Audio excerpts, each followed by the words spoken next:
حق تعالی شانو نے مقدس نے قرآن پاک میں سورہ حجرات میں خصوصیت سے اس طرف تنبیہ فرمائی ہے کہ ارشاد والا یا ایھا الذین آمنوا لا ترفعوا اصواتکم، ایمان والو تو اپنے آواز نبی کریم صلی اللہ علیہ وسلم کی آواز سے اونچی نہ کرو، اور نہ آپ سے ایسے زور سے گفتگو کرو جیسے کہ آپس میں ایک دوسرے سے گفتگو کرتے ہو۔ ایسا نہ ہو کہ اس حرکت سے تمہارے پہلے کیے ہوئے نیکی عمل برباد ہو جاوے اور تم کو خبر بھی نہ ہو۔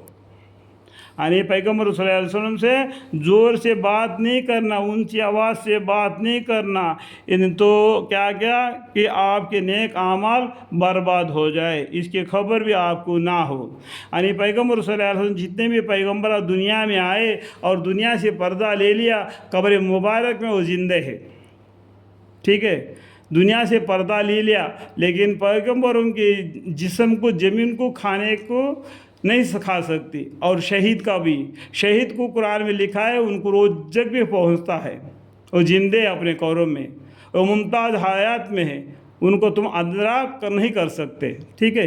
بخاری شریف کے حدیث میں ہے کہ حضرت صحیحین حضرت ابوبکر رضی اللہ عنہ حضرت عمر رضی اللہ عنہ کے درمیان کسی مشورہ کو گفتگو میں جو حضور صلی اللہ علیہ وسلم کے مجلس میں تھی، اختلاف رائے کی وجہ سے تیزی گفتگو ہو گئی تھی، جس پر یہ آیتیں نازل ہوئی۔ جب حضرت صحیح رضی اللہ عنہ پر یہ عتاب ہے تو ہم تم کسی شمار میں ہے۔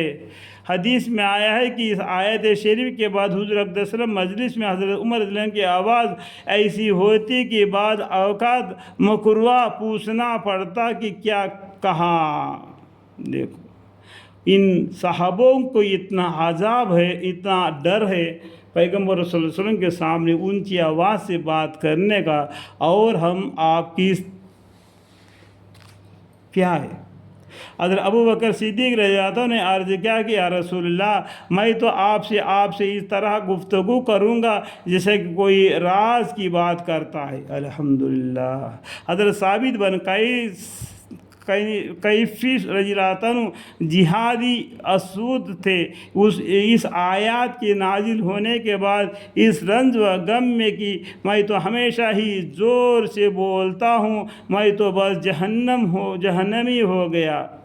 یہ آیت نازل ہونے کے بعد انہوں نے اس طریقے سے غم کھا گئے، گھر سے نہ نکلتے تھے۔ کئی دن کے بعد حضور اقدس صلی اللہ علیہ وسلم دریافت فرمائے گی تو واقعہ معلوم ہوا کہ حضور اقدس صلی اللہ علیہ وسلم کی تسلی فرمائی اور ان کو جنتی ہونے کا بشارت دی۔ الحمدللہ۔ ایسی حالت میں جو لوگ وہاں شور پر پا کرتے ہیں، ان کو ڈرنا چاہیے اور بہت احتیاط لازمی ہے۔ کہنے کا مطلب یہ ہے کہ حج کو جاتے ہیں، بہت سے لوگ جاتے ہیں جو مدینہ منورہ پیغمبر صلی اللہ علیہ وسلم کے مزار شریف کے پاس جاتے ہیں، تو ان کا ادب کرنا چاہیے۔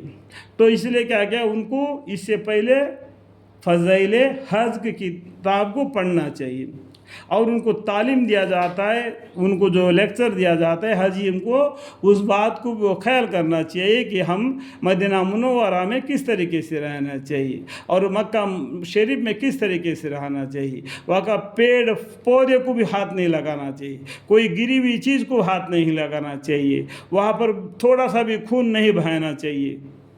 بہت ہی احترام کے ساتھ حج کر کے واپس آنا چاہیے، ثواب کما کے، گناہ کما کے نہیں، ٹھیک ہے۔ قدم قدم پر معافی مانگتے رہنا۔